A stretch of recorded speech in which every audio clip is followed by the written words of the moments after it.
Pro Ultra Omega 3, and Belfour Property Restoration, restoring more than property. For more information, visit BELFOR.com. Reed's alone. The snap, the slant, Jordan Reed, touchdown! Touchdown, Redskins, they take the lead!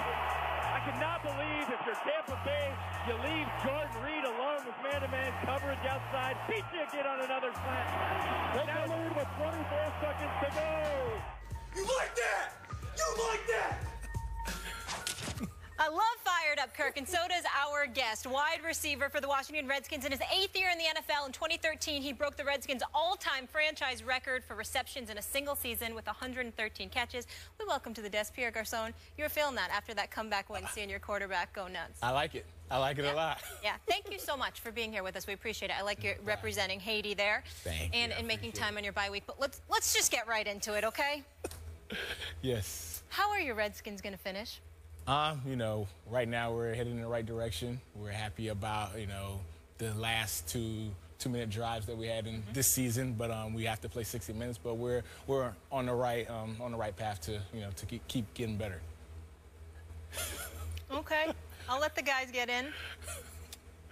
Pierre Garcon. Yes, sir. Now you know I like you, bro, but you just said something that just kind of rubbed me the wrong way. What's that? You said y'all are moving in the right direction. Oh yes, oh yes. Y'all haven't won 2 straight games yet. You know, we just gotta win the divisional games. We're trying to put back-to-back games, but that is something that we're working on. We definitely have to put, you know, back-to-back games to keep moving in the right directions. But we got our 2-minute drill down pack. We just have to play 60 minutes. Can you please tell me how confident you all are in Kirk Cousins? I mean, this is Kirk Cousins that we're talking about here. We know your coach believes in him. I want to know, when you think about him, do you think hope or do you think expectation? Oh, no, we love Kirk. We love Kirk because he's actually done the hard part. You know, when games on the line, he's come through and finished the games for us. But, you know, we just, as a team, have to help him the first, 58 minutes of the game to not put it all on him on the last 2-minute drives of every game, or, you know, every, you know, time we're trying to finish a game out. But he's done the hard part, finishing games out. We just have to play better the first 3 quarters. So, Pierre, help me out here. Yes, sir. Speaking of Kirk Cousins, please explain to me how your head coach, Jay Gruden, can be so publicly over-the-top supportive of Kirk Cousins, while all last year he was so publicly hypercritical of Robert Griffin III.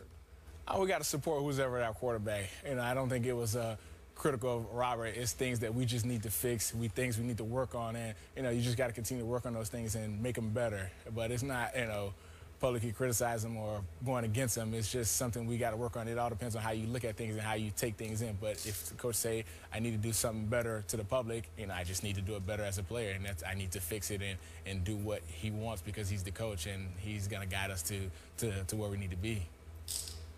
Okay, but Pierre, wouldn't you agree that he was very critical last year of Robert? Living in D.C., everybody's critical, especially when you're not winning games. You know, that's how it is. When you're winning games, everybody say you're doing everything amazing, but when you're losing, everything gets brought down to the microscope to what you could have done better. But it's part of football. You know, at the end of the day, it's about winning games. If you win games, everything else will take care of itself. I'm wondering how much support does RG3 have? And I know he's not playing. Kirk Cousins is your quarterback. But a lot of people look at it, and the lack of support that he has received isn't just from Redskin faithful. It appears to be emanating, at least to some degree, from that locker room.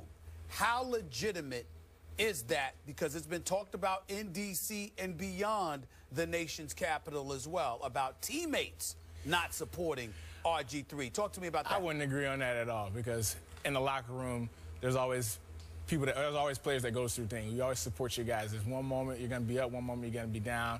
You know, we're all trying to accomplish the same goal. Robert knows I support him. I support anybody that plays quarterback who's trying to get us the ball to accomplish the same goal, is to get the ball into the end zone and score touchdowns and get victories. We support whoever's on the field, because at any moment, anybody can be put in that position. So it's not anything against Robert. We support all our players on our team, because everybody's on the team for one goal, is to win, no matter if you're, the last man to get picked on the team or the first guy on the team. We're all after one goal, and everybody's equal once we're out there on the field on Sundays. And I just want to make sure to double-check this, because I asked you earlier. I'm going to give you a second chance. I used the word hope, and I used the word expectation, and I'm wondering, what is it that y'all feel when it comes to Kirk Cousins behind center? Are you telling me that y'all are that confident in Kirk Cousins that you believe this guy is the quarterback to take y'all to the promised land? Is that what you're saying? Oh, yeah, we're expecting Kirk to keep getting better.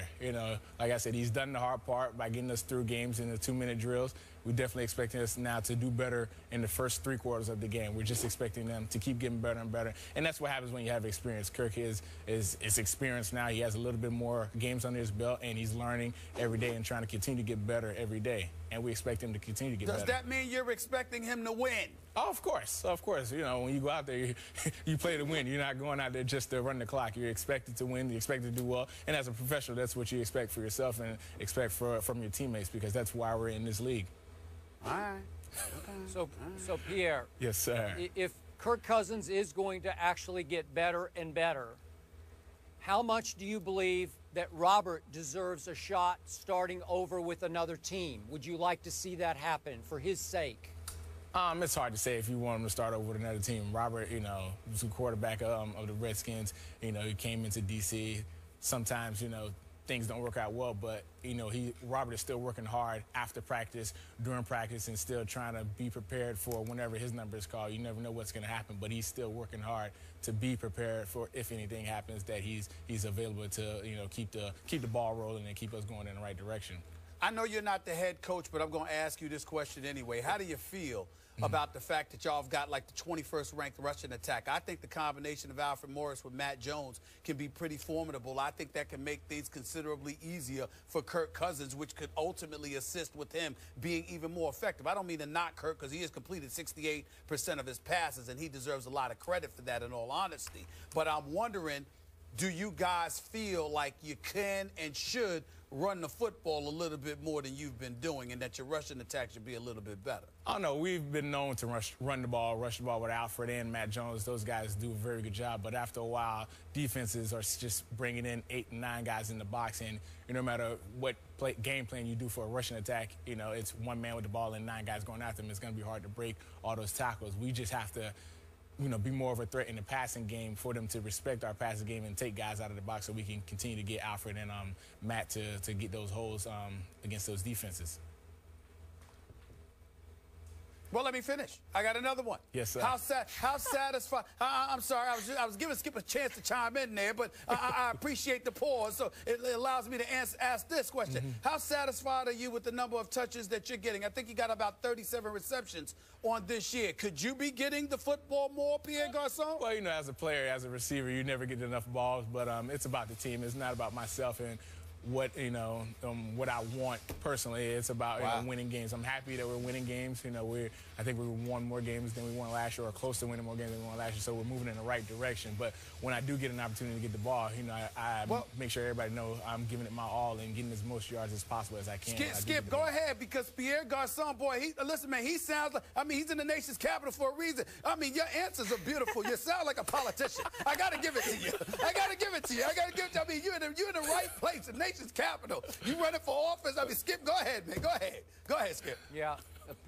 Pierre is evasive and hard to tackle. We know that. We've watched him a lot, and now we see it right here, right? At you. I'm not mad at you. Okay. I'm not mad at you at all. All right, let's try one other direction here. Other than your Redskins, who is the best team in the NFC East? Well, right now, like today was right now, say, is without the Redskins or with the Redskins? You said without the Redskins. No Redskins. No, just who else? There are 3 other choices, obviously. The Eagles are playing well. They beat the Giants. The Giants beat us. The Cowboys are hurting without Romo and Dez. So right now, I guess you'd say it's a toss-up between... I can help you if you need it. The Eagles beat the Giants last. I'll say the Eagles. And we beat the Eagles. So that put the Eagles. So, Wait, But the Giants We actually have an answer. We have an answer. I said the Eagles. We have the Eagles. I said the Eagles. The Eagles are better than the Giants and the Cowboys. Oh. Wow. What do you think about that, Stephen A? Well, I don't have a problem with that position because the reason why he picked the Eagles is because they beat the Eagles. So because they beat the Eagles, if you call the Eagles the best team in the NFC East besides the Redskins, then you're acknowledging that the Redskins is who you believe to be the best team in the division because you beat who you call the best team in the East. I get all of that. I get all that. It's not that puzzling, Skip Bayless. Stay with us. Stay with us. Here's the deal, Pierre. Yeah. I mean, you know, I don't know if guys are ever asked this question, but damn it, I'm going to ask it. How happy are you, if at all, that a Romo, a Des Bryant is out? I'm certainly not accusing you or any other player of wishing injury upon another player. Please don't get me wrong. The question is basically a fun-filled question. I'm just wondering, when they're out, do you have any sympathy or any empathy for them because they're losing without two of their horses? Or do you sit there and say, that's their problem? I'm totally cool with it because it helps us. What's the attitude of the opposition in that regard? Like you say, you never want another player in the NFL to get hurt or play injured or, you know, to hurt their career. But Romo and Dez being out, you know, we have injuries too. But, you know, we're not happy that they're injured, but we're okay with them losing games and, you know, making it a little bit easier on us to win the division, to make a run at the playoff and keep moving forward. But we have injuries too that we're dealing with. Everybody has injuries, but it's part of the game. It's just how you respond to it and how your team move forward with it. So, Pierre, I got one last question for you. I read these stats early this morning, and they startled me. They astonished me. Do you realize within your division, the Eagles lead the NFL in takeaways with 19? Do you realize the Giants lead the NFL in turnover ratio at +10? And my Dallas Cowboys are at the very bottom of the NFL in turnover ratio, -9. What does that tell you? Put that in some perspective for me. You said the Eagles lead the league in takeaways?